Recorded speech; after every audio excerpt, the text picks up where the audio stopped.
क्रांतिकारी जय लहूजी, जय भीम, जय छत्रपती शिवाजी महाराज, जय छत्रपती संभाजी महाराज, क्रांतिगुरु लहूजी वस्ताद साळवे, क्रांतीसूर्य महात्मा फुले, क्रांतिज्योती सावित्रीबाई फुले, माता मुक्ता साळवे, राजमाता जिजाऊ, माता अहिल्यादेवी होळकर या सर्व महापुरुषांना महामातांना अभिवादन करून जगद्विख्यात साहित्य सम्राट लोकशाहीर डॉक्टर अण्णाभाऊ साठे लिखित कादंबरी चिखलातील कमळ या कादंबरीचा भाग क्रमांक 2 ला आपण या ठिकाणी सुरुवात करत आहोत. दिवस उगवून वर आला आणि आंघोळ करून सीता सोप्यात आली. मान खाली करून ती आपले लांब सडक केस झटकू लागली. सीतू घरातून हाक आली. आले ग आई असं म्हणून तो केसाचा भार पाठीवर घेऊन सीता घरात गेली. तिची आई तुळसाबाई न्याहारी करीत होती. ती चपात्या करून त्यांना एक एक अंड तळून काढीत होती. तुझं झालं की नाही तुळसानं विचारलं. नाही, मी केस वाळवते आहे सीता म्हणाली. बरं बरं, पण लवकर केस झटकून पूजा कर आणि मग पटकन न्याहारीला बैस. सीता बाहेर आली. पुणे बँगलोर मार्गावर सीतेचं घर होतं. ते घर कसलं? एक लहानसा सुंदर बंगलाच होता तो. त्याचं दार उजवीकडं होतं. पुढे मागं अंगण होतं आणि त्या अंगणात एक लहानशी बाग केली होती. मोगरा आणि गुलाब यांना बहर आला होता. केळीची आळी ओके घेत होती आणि दारापुढे एक सुंदर तुळशी वृंदावन होतं. पलीकडे एक आड होता आणि त्याला किर्लोस्करी पंप जोडला होता. एकंदरीत तिथं सर्व काही उत्कृष्ट होतं. ते घर तो कोरीव करंड्यासारखं दिसत होतं. सीता आता निवांत होती. पालीच्या जत्रेत 1000-1200 मिळवून लहावाजीचा ताफा आता परतला होता. सर्व माणसं आपापल्या घरी गावी गेली होती. आता 15 दिवसांनी पेटेच्या जत्रेत भेटायचं असं सर्वांनी ठरवलं होतं. सीतेने केस झटकले. मग त्याचा सैल आंबाडा बांधून ती पूजेसाठी देवघरात गेली. देवघरात एक मोठा देवारा होता. तेथे अनेक लहान लहान मूर्ती होती आणि त्या सर्वात मध्यभागी एक मोठी चांदीची मूर्ती होती. पुढे एक भांडाऱ्याचं ताट भरलं होतं. तिथं उदबत्त्या जळत होत्या आणि कापराचा ढीग लागला होता. देवघरातील वातावरण मधुर सुगंधाने भरले होते. सीतेने पूजा केली. ताटातील भंडाऱ्याची चिमूटभर घेऊन ती कपाळाला लावून ती स्वयंपाकघरात आली आणि न्याहारीला बसली. तिची न्याहारी वाढून तयार होती. चपात्या, अंडी, दही, चहा पुढं घेऊन सीता न्याहारी करू लागली आणि तुळसा देवघरात जाऊन देवापुढे बसली. तिने आपले डोळे घट्ट मिटून घेतले. सीताची जन्मकथा निराळी होती. चिखलापासून कमळाची कळी वर येऊन तिचं फूल उमलावं तद्वत सीताचा जन्म झाला होता. सीताची आई तुळसा पूर्वी एक मुरळी होती. तुळसाची आई ही मुरळी होती आणि आता सीता ही एक प्रख्यात मुरळी म्हणून गाजत होती आणि मुरळीचं जिनं जगत होती. एकेकाळी तुळसानं त्या खोऱ्याला वेड लावलं होतं. तुळसा मुरळी म्हणताच मोठमोठे मातबर तिच्यापुढे बसत होते. तिच्यावर पैशाचा पाऊस पाडत होते.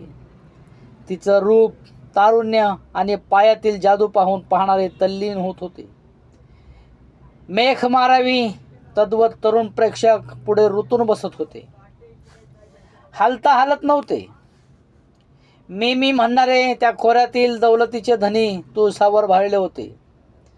तिचे स्वरूप, तिची जवानी एकदा तरी आपल्या कब्जात यावी म्हणून ते सारे धडपडत होते. परंतु तुळसा सावध होती. ती कुणाच्या वाऱ्याला उभी राहत नव्हती. ती आपलं करुण जीवन जगत होती. त्याच दरम्यान टोपेगावचे पोलीस पाटील मुरारराव हे एक मोठे कर्तृत्ववान आणि श्रीमंत म्हणून ख्याती पावले होते. त्या खोऱ्यात त्यांच्या शब्दाला मोठी किंमत होती. एकही श्रीमंत शेतकरी त्यांचा शब्द वाया जाऊ देत नसे.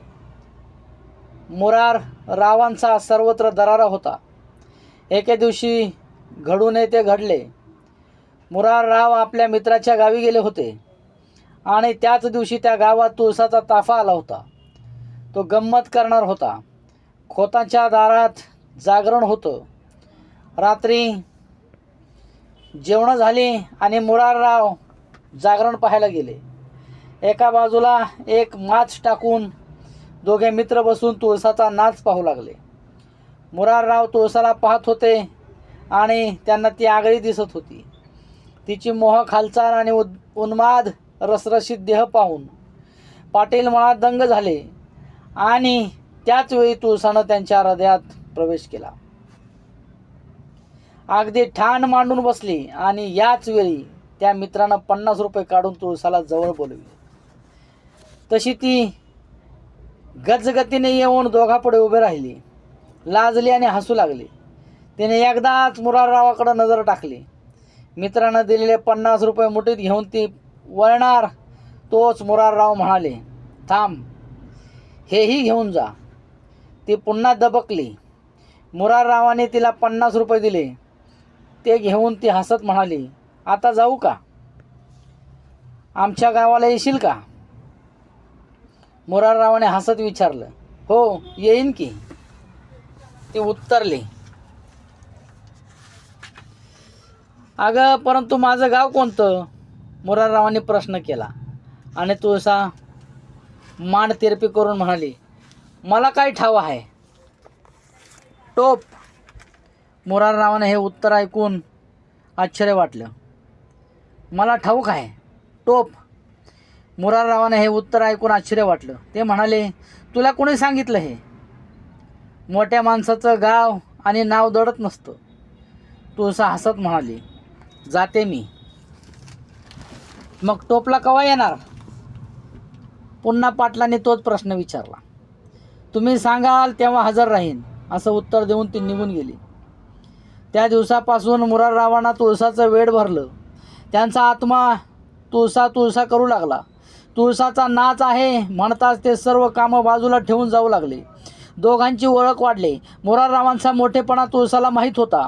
एके दिवशी कोणीतरी खबर आणली, आज टाळगावात तुळसा येणार आहे, आणि ती खबर ऐकून पाटील तयार झाले. टाळगावात तुळसा नाचत होती आणि मुरारराव पाटील पुढे बसून तिचं नृत्य पाहत होते. तुळसानं पाटलांना पाहिलं आणि स्वतः पुढे गेली आणि ती नम्रपणे म्हणाली, संपल्यावर गाडी घेईन, जाऊ नका. पाटील काहीच बोलले नाहीत. जागरण संपलं. माणसं उठून घरोघरी गेली. तुळसाची माणसं मुक्कामाकडे पळाली आणि तुळसा पाटलाकडे जाऊन म्हणाली, हां बोला, काय हुकूम आहे? कसं सांगू तुळसा? पाटील बोलले. कसंही सांगा, तुळसा म्हणाली. मात्र हे लक्षात असू दे की मी माझ्या देहाला कोणालाच हात लावू देत नाही. पण मला तुझं वेड लागलं आहे तुळसा. पाटील, तुळसा म्हणाली, मी एक गरीब मुरळी आहे. तुळसा, मी तुला गरीब समजत नाही. मुरारराव म्हणाले, तू गरीब असतीस तर हा टोपचा मुरारराव पाटील तुझ्याकडे भीक मागायला आला नसता. चला. एवढंच बोलून ती चालू लागली. पाटील आणि तुळसा दोघेच अंधारातून चालत होती. चालता चालता तुळसा पाटलांना बिलगली आणि दुःखी स्वरात म्हणाली, तुमचा शब्द कसा मोडू, पण मला पान खाऊन थुंकावं तसं थुंकू नका. तुळसा, हे पान मी जन्मभर दाढीत धरीन. मुरारराव म्हणाले, तुला वाऱ्यावर सोडून मी आपल्या बिदराला बट्टा लावणार नाही. नक्की? ती उत्तरली, हां नक्की. पुढं काय? बोल, पाटलांनी विचारलं. काय नाही, तुळसा म्हणाली.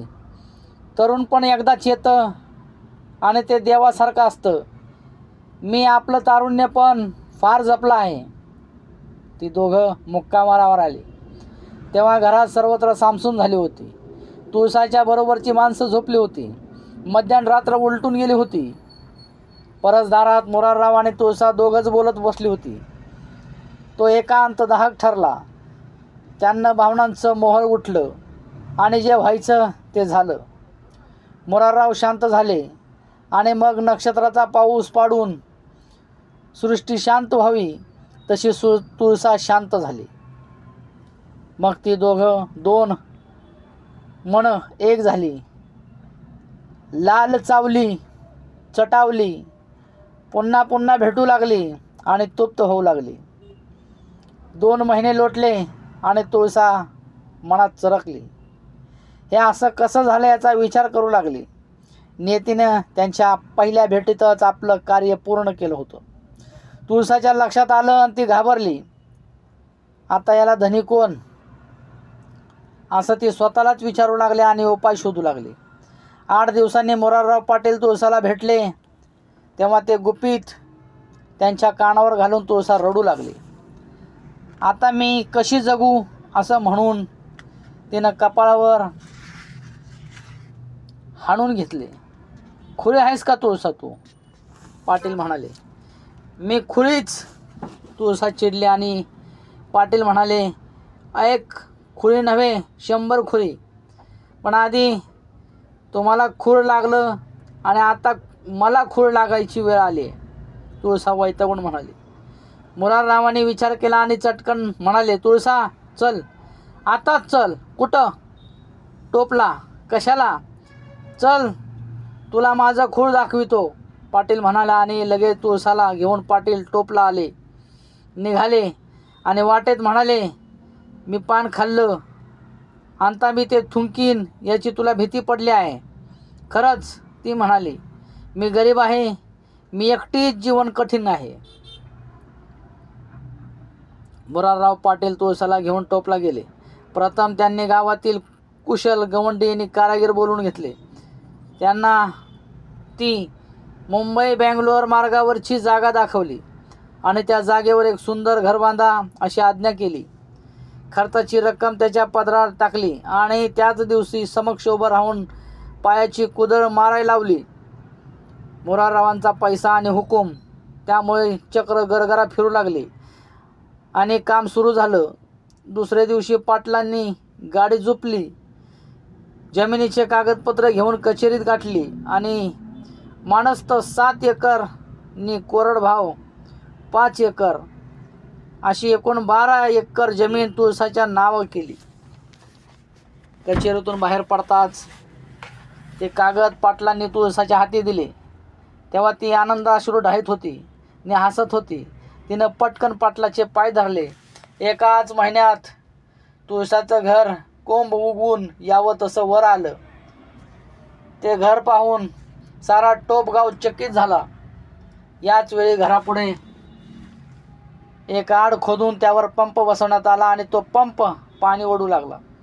त्या घरात गव्हाच्या आणि जोंधळ्याच्या थप्प्या लागल्या, गुळाच्या ढेपा रचल्या, हांड्या भांड्यांनी घर भरले आणि ते अफाट संसार पाहून तुळसा आनंदानं वेडी झाली. ज्या दिवशी तुळसानं आपल्या त्या सुंदर घरात प्रवेश केला त्या दिवशी मोरारराव तुळसाला म्हणाले, आता तुझं नाचणं बस झालं. माझं बाळ पोटात घेऊन तू नाचू नकोस. तुला मी सवाशीन चांदीची मूर्ती करून देतो. ती घेऊन बसल्या जागीच तू त्याची पूजा कर. तुळसाने ते आनंदाने मान्य केले. तुळसाने सर्व काही सोडलं आणि ती आपल्या घरात राहू लागली. दिवसांतून 1-2दा पाटील येत होते. घडीभर बसून जात होते आणि पाटील गेले की तुळसा एकटीच बसत होती. पाटलांनी जाऊच नये असं तिला वाटत होते, पण पुन्हा ती विचार करत होती, ते कसं शक्य आहे. पाटील हे मोठे आहेत, त्यांचं पहिलं बिराड आहे, वाडा आहे आणि कामाचा व्याप आहे. एवढा असूनही ते येतात हेच आपलं नशीब समजावं.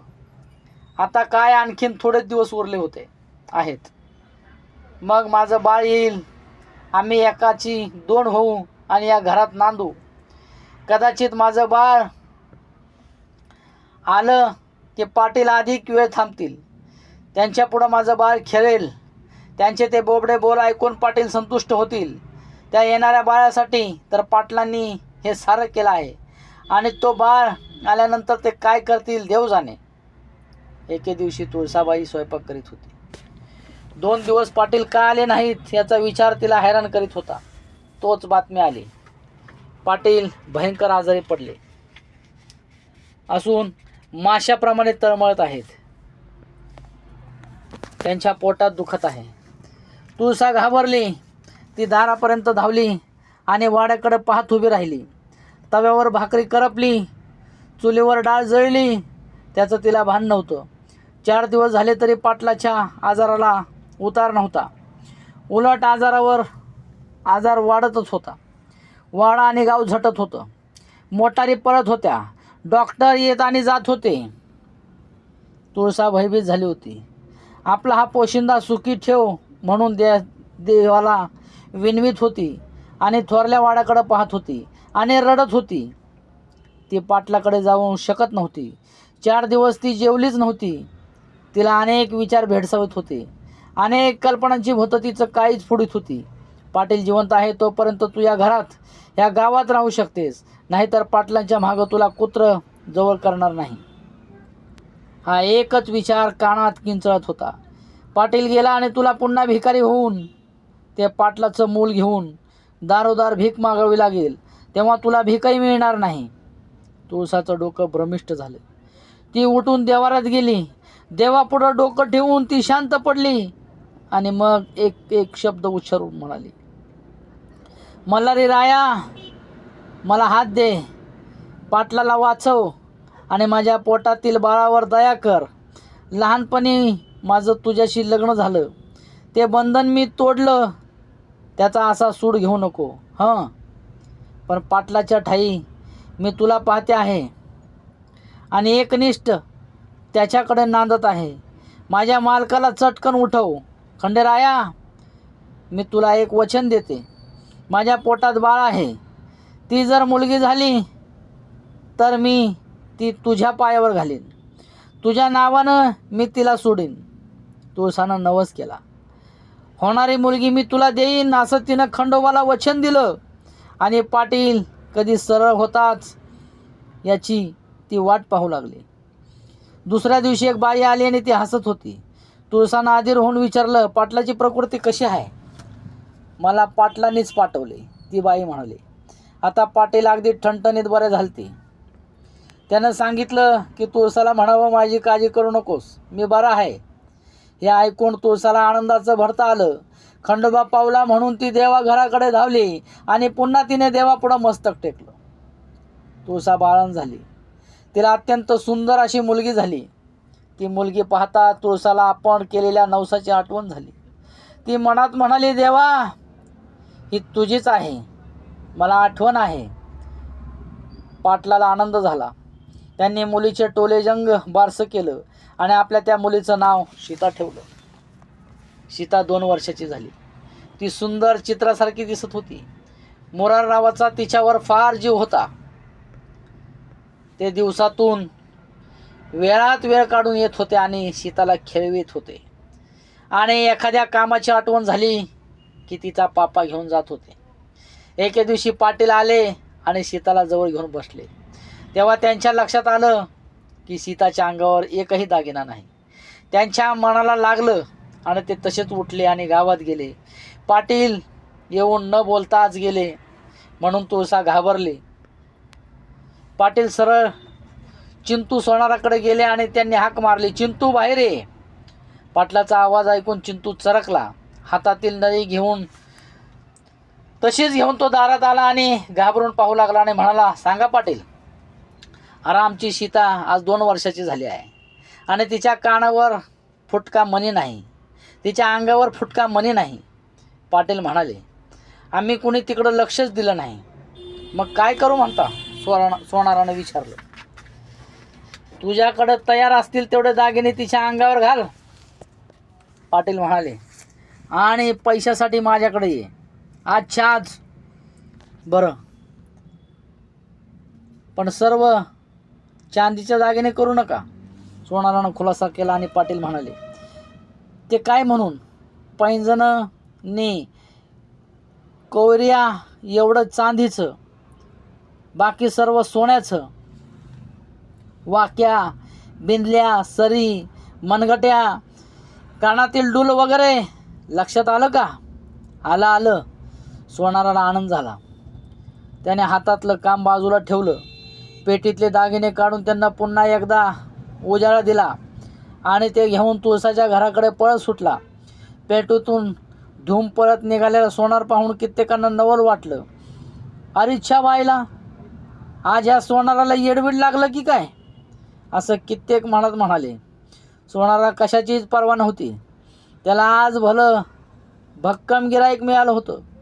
तो तसाच धुमाळी तुळसाकडे गेला आणि आवाज चढून म्हणाला, तुळसा काकू, चल चल बाहेर ये.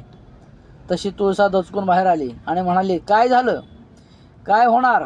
सोनार म्हणाला, आता तू सीतेला घेऊन ये, चल, मला वेळ नाही. तुळसानं सीतेला सोप्यात आणली आणि सोनारानं सर्व दागिने तिच्या अंगावर घालून क्षणात सीतेचं स्वरूप द्विगुणित केलं. चिंतू, हे सर्व? तुळसानं विचारलं. हां, सीताच्या वडिलांनी हुकूम केला आणि आम्ही तो पाळला. चिंतू हसत म्हणाला, आता आपल्या मुलीची दुष्ट काढ झाकपैकी. सोनार गावात गेला. सीतेला पाहून तुळसाची दृष्टी तृप्त झाली. तिनं लगेच सीताची दृष्ट काढली.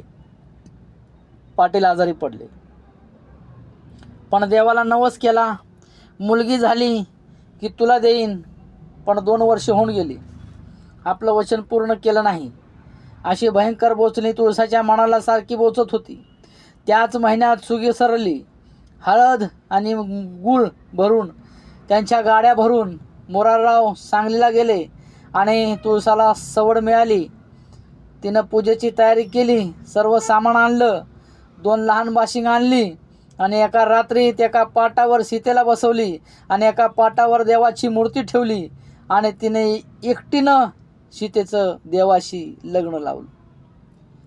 मग तिचा आत्मा शांत झाला. ती दारुण बोचणी दूर झाली. देवाला दिलेलं वचन आपण पाळलं या विचारानं ती निर्धास्त झाली. आपल्या आईनं आपलं लग्न खंडोबाशी लावलं हे सीतेला कळलं नाही आणि आपली लाडकी सीता तुळसाने देवाला सोडून खंडोबाशी तिचं लग्न लावले आहे याची मोराररावांना मुळीच कल्पना नव्हती. सीताला 7वं वर्ष लागलं. एका सकाळीच मोरारराव पाटील तिला घेऊन गावात गेले. त्यांनी 1 पाटी पेन्सिल घेतली, 1 नारळ घेऊन ते तडक शाळेत गेले. हेडमास्तरांना म्हणाले, आजपासून आमच्या सीतूला शाळेत घ्या. वा वा, हे काय? मग आनंदच झाला. मास्तरांना हजेरी बुक काढले आणि म्हणाले, नाव सांग. सीताबाई मोरारराव पाटील. पाटलांनी नाव सांगितलं आणि मास्तर पाटलाच्या हिमतीचं कौतुक करू लागले. त्यांनी सीतेचं नाव नोंदविलं आणि मास्तर म्हणाले, आणखीन काय? काही नाही. हा नारळ, हा पानाचा विडा घ्या. पाटील नारळ मास्तरापुढं ठेवून म्हणाले, रोज सकाळी आमचा चाकर मुलीला घेऊन येईल आणि दुपारी घेऊन जाईल. आम्ही चलतो. मास्तराने हात जोडून पाटलाला निरोप दिला. दिवस उघडून मावळत होता. सकाळ पुढं दुपार धावत होती आणि दुपार पुढं संध्याकाळ पळत होती. महिने येऊन वर्षाला जन्म देत होते आणि वर्षापाठोपाठ वर्ष जात होते. सीता शाळा शिकत होती. ती दरवर्षी पास होत होती. 15 वर्षाची ती अप्रतिम देखणी सीता एक पायरी चढत होती. रूपानं सुंदर, शाळेत हुशार आणि मोरारराव पाटलाची लेक यामुळे उभा गाव सीतेचं कौतुक करीत होता. परंतु थोरल्या वाडात तुळसा आणि सीता यांचं तोंडही कोणी पाहत नव्हतं.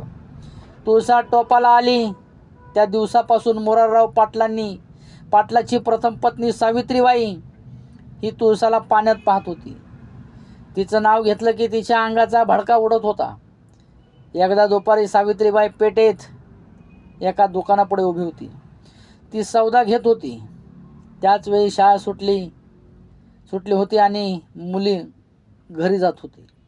सीता त्या दुकानापुढे आली आणि पुढे निघाली. तिला त्या दुकानदारानं पाहिलं आणि डोळा मिचकावीत सीताकडे पाहत म्हणाला, नानी, ही कुणी मुलगी कोण? मला नाही ठावं, सावित्रीबाई म्हणाल्या.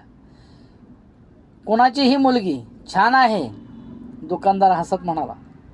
नानी हे काय हे? ही तुमचीच लेक आहे. म्हणजे त्या तुळसाबाईची? काय म्हणता? सावित्रीबाई चकित झाली आणि म्हणाली, अहो तिला बोलवा. मी तिला पाहिली नाही, अजून बोलवा. दुकानदाराने बाहेर येऊन सीताला हाक मारली. ती बरीच पुढे गेली होती. दुकानदाराची हाक ऐकून ती परत फिरली आणि सावित्रीबाई पुढे येऊन उभी राहिली. सीताचा रसरशीत चेहरा पाहून सावित्रीचं काळीज वितळलं आणि ती म्हणाली, या लेकरानं काय गुन्हा केलाय? कसं असलं तरी ते पाटलाचं आहे. सीता गंभीर झाली होती.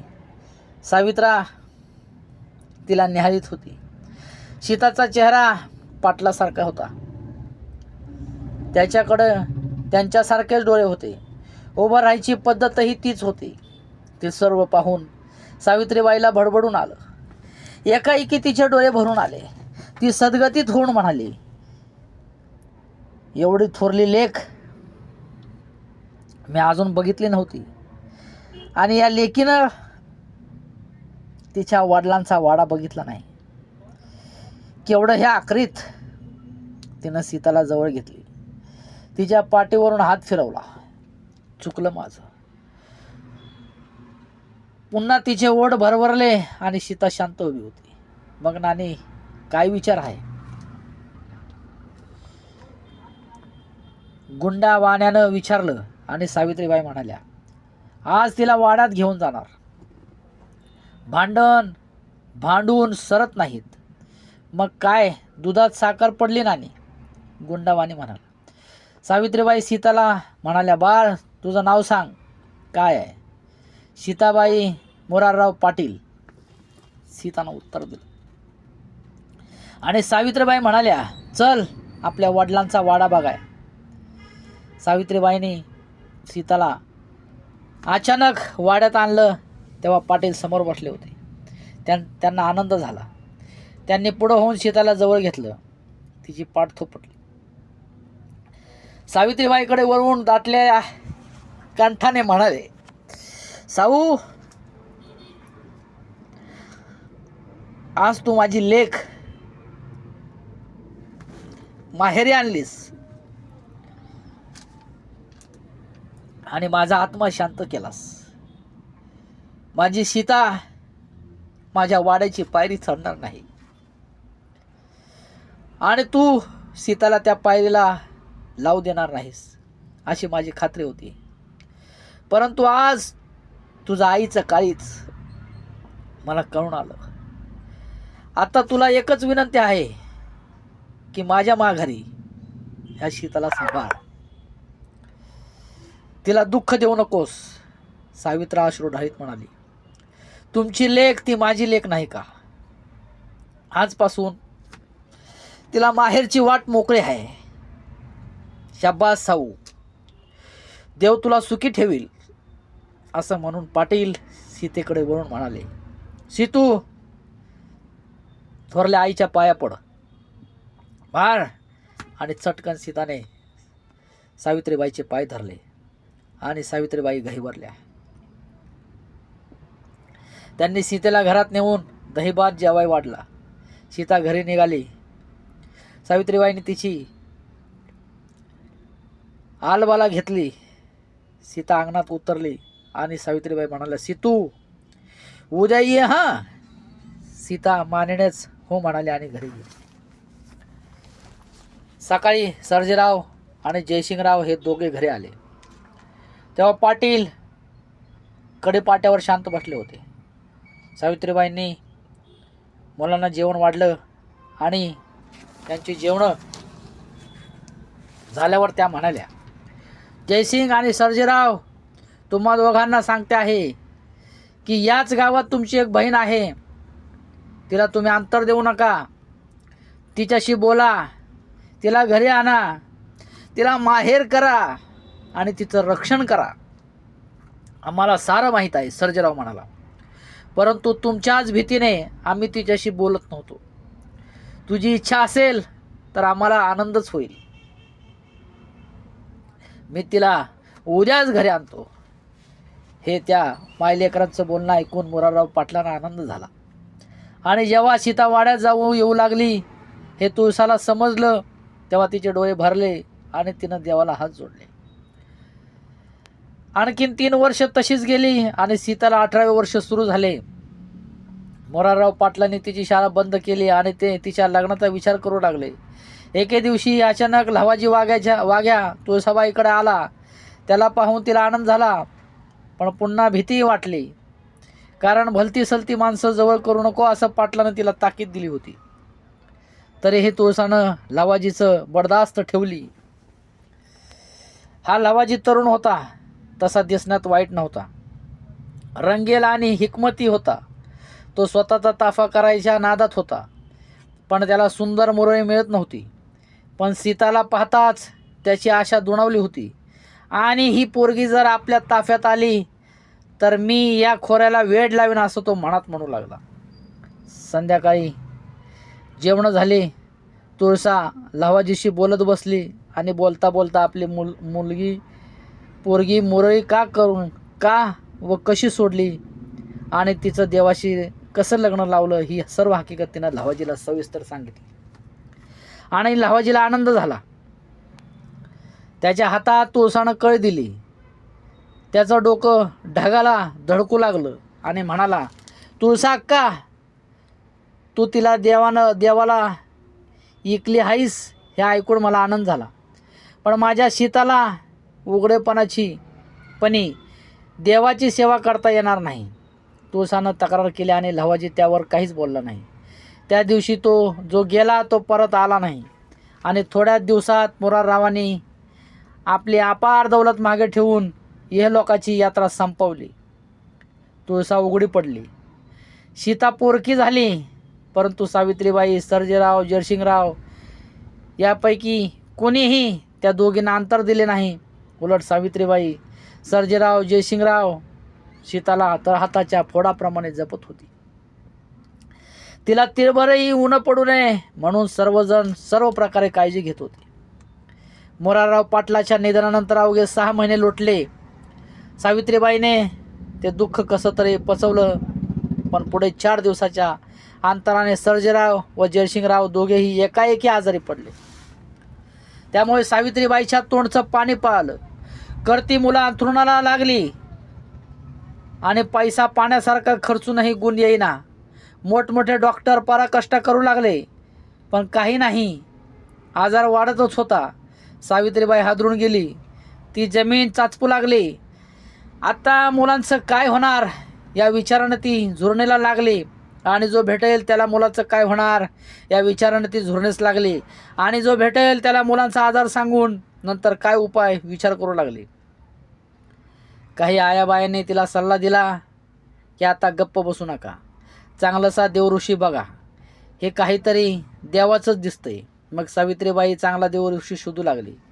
काही लोकांनी तिला लहावाजीचं नाव सुचवलं आणि लहावाजीला सांगावा मिळताच तो टोपला येऊन हजर झाला. वाड्यात जातात त्याने आजाराची चौकशी केली आणि गंभीर चेहरा करून तो म्हणाला, आजाराची चिन्ह आहेत. काय आहे ती? थंड आणि ताप. सावित्रीबाई डोळे टिपीत म्हणाली, काहीतरी करून मुलांना वाचवा, तो मल्हारी उठवणार. असं म्हणून लहावाजीनं बैठक मारली. खंडोबाला कौल लावला आणि उशिरानं तो बोलू लागला, बाई, माग कवा थोरलं पाटील आजारी होतं का? आठवून सांगा. होय होते, पोटदुखीनं, सावित्रीबाई उत्तरल्या. आता ऐका, या मुलाच्या आजाराचं मूळ पाटलाच्या आजारात आहे. लहावाजी सुतकी चेहरा करून म्हणाला. आणि ते बी ऐका, पाटलासनी उतार पडावा, त्यानं लवकर उठावं म्हणून तुमच्या सवतीनं खंडेरायाला नवस केला की पाटलाशी उठव, मी माझी मुलगी दिन म्हणजे तुझ्या संग सोडीन, तुझ्या नावानं सोडीन. बरं पुढं काय? सावित्रीबाई विचारात पडली. लहावाजी म्हणाला, पुढं काय? नवस केला आणि पाटील उठले, पण सवतीनं नवस फेडला नाही. लहावाजी गोरमेत म्हणाला, पाहिजे तर खरं खोटं करून या. नंतर सावित्री कंदील घेऊन तुळसाकडे जाऊन खरं खोटं करून आल्या आणि हात जोडून म्हणाल्या, पटलं, पाटलासाठी तुळसानं नवस केला होता. मनाने नवस केला. लहावाजी म्हणाला,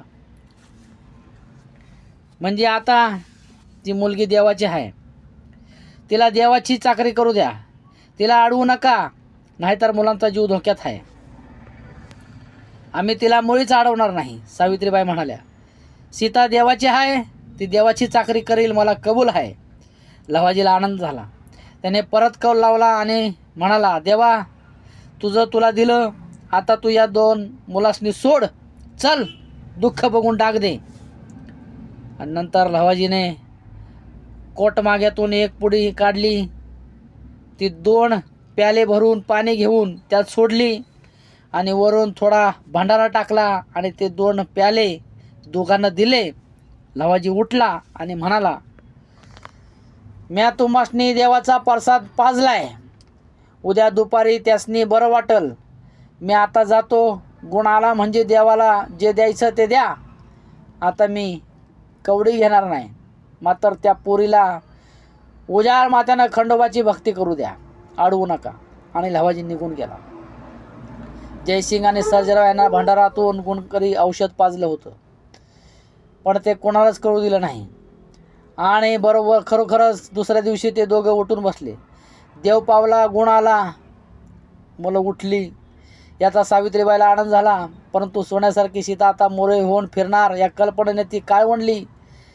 ती जयसिंग आणि सर्जेराव यांना म्हणाली, मुलांनो, तुमच्यासाठी, तुमच्या आणि तुमच्या वडिलांच्या जीवासाठी माझ्या सीतेचं वाटोळ झालं.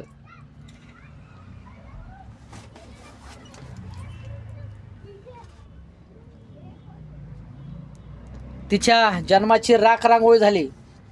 तिनं स्वतःचा जन्म खर्ची घालून तुम्हाला नवा जन्म दिला. तिला विसरू नका, तिला दुःख देऊ नका. ती जे करील ते तुमच्यामुळेच ती करणार आहे, हे लक्षात ठेवा. गेली माझी सीता, जन्मातून उठली, मोरळी झाली ग, असं म्हणून ती रडू लागली सीताबाई, सावित्रीबाई. आणि त्या दोघींनी आईचं म्हणणं मान्य केलं आणि ते सीताला देवा समान मानू लागले. तुळसा देवघरातून आली. सीता न्याहारी करून अंगणात येऊन बसली. तिनं सहज गावाकडे नजर टाकली. समोर थोरला वाडा दिसला आणि ती मनात म्हणाली, थोरल्या वाड्यात जाऊन बरेच दिवस झाले आणि थोरल्या आई भेटली नाही. आपण जावं का? नको, नंतर जाऊ. तिनं स्वतःच्या मनाची समजूत घातली आणि त्याचवेळी मळ्याकडून जयसिंग आपली गाडी पळवीत आला. बैल धूम पळत होते, त्याच्या गळ्यातील चाळ खळखळत होते. सीता गरकन फिरली आणि जयसिंगला पाहून खुदकन हसली. गाडी अंगणात थांबली. जयसिंगनं गाडीतून उडीच मारली आणि सीताच्या पुढे जाऊन म्हणाला, सीतू कधी आलीस आणि तुला घर दिसत नाही का? दादा रात्रीच घरी आले आणि आत्ताच येणार होते. सीता म्हणाली, होय ना, मग चल तर. जयसिंग म्हणाला, चल, नाहीतर उचलून गाडीत टाकीन. त्याने तिचा दंड धरला. अरे बाबा थांब ना, मी येते. सीता ओरडली आणि गुपचूप गाडीत बसली. तुळसा सोप्यात उभी होती, ती पाहत होती. सीता गाडीत बसून म्हणाली, उचलून टाकायला मी काय काडब्याची पेंडी आहे होय? जयसिंग गाडीत चढला आणि आत्तू आम्ही जातो असं म्हणून त्यानं चाबूक फिरवला आणि बैल चौफूर धावू लागले. वाड्याच्या अंगणात गाडी थांबली. सीता हळूच उतरली. तिला पाहताच सावित्रीबाई धावत आल्या. त्यांनी सीताला पोटाशी धरली, डोळे मिटून घेतले. मग आलेला आवंडा ओसारल्यावर त्या म्हणाल्या, सीतू कधी आलीस? कालच आले मी. मग इकडं का नाही आलीस? आई मी येणारच होते, सीता बोलली. आणि जयसिंग म्हणाला, नाही आई, ही येणारच नव्हती, आता तिला पळवून आणले आहे. छान केलंस. सावित्रीबाई हसत म्हणाल्या, असंच पाहिजे. आपल्या अशा सुंदर बहिणीला पळवून माहेरी आणणारा तुझ्यासारखाच भाऊ व्हावा आणि तुम्ही असंच वागा. माझ्या गरीब सीतूला अंतर देऊ नका. माझी सीतू. उगीच त्यांचे डोळे भरले आणि त्या डोळ्याला पदर लावून त्या रडू लागल्या.